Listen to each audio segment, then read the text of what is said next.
So what is flow state? You would have experienced a flow state at some point in your life. It's that sense of fluidity between your body and your mind. It is where you are completely and totally absorbed and deeply focused on something beyond a point of distraction. Time feels like it has completely slowed down. Your senses are heightened. You are one with the task that you are currently doing. As action and awareness sync, you create an effortless momentum. Some people describe this feeling as being in the zone, right? I'm in the zone. This is the flow state, and it's accessible to anybody, to everybody, whether you are engaged in physical activity like running, could be a creative pursuit like painting or putting a presentation together, with some creativity, or even a simple day-to-day task.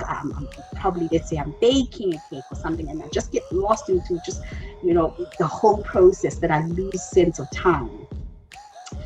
So what does it mean to be in a flow state?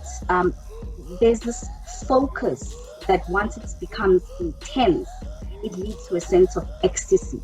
It's a sense of clarity. You know exactly what you want to do from one moment to the other.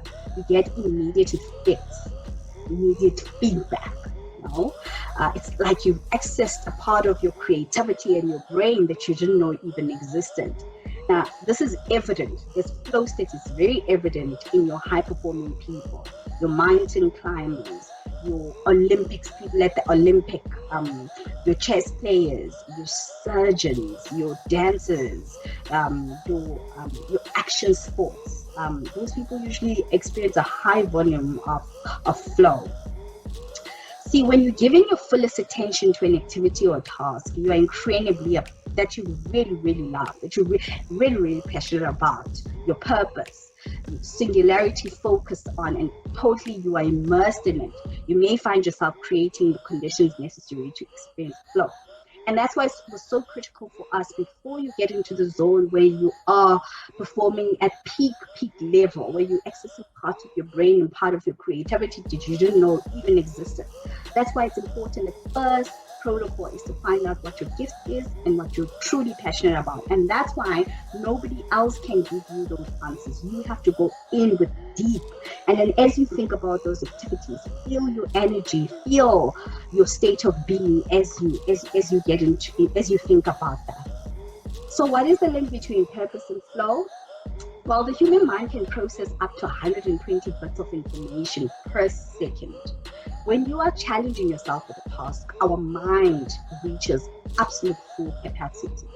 If the activity at hand happens to be something that you love, that you're passionate about, in other words, it's your purpose, then we achieve this flow, this mental state of flow. And it can leave us feeling very fulfilled, very motivated, feeling ecstatic, over the moon. And when we are in a flow state, we are at peak performance. The best version of ourselves is actually shown. All right. So in order to achieve a flow state, there are a couple of common conditions that need to be met. One, you need to care about the task. Right? Number two, the activity or the job cannot be too easy or too difficult. Optimally, the activity should be something that you're really good at. Your mindset and your surrounding the task should be focused on the journey, not about how do I resolve this and solve this. It's about the journey. You could be an athlete focusing on the game instead of the medal. Focus on running the race instead of getting the medal at the end of it. Whatever you're passionate or your purpose is, think about the intrinsic factors that are motivating you as you tackle the task. Your big why. Couple this with no interruption, and the flow state should follow naturally for you. An additional thing that can help you to actually start experiencing flow is you can create a ritual. As you gear up towards the activity that you require yourself to enter into a state of flow, create a series of actions that you can do every day, every single time that you begin this task. This could be to meditate. It could be a short walk. It could be a pot of tea. For me, it's a pot of beautifully brewed coffee sometimes. No matter what your activity, it will let your brain know that you're about to get into this, and you're coaxing yourself to be ready to get into a state flow.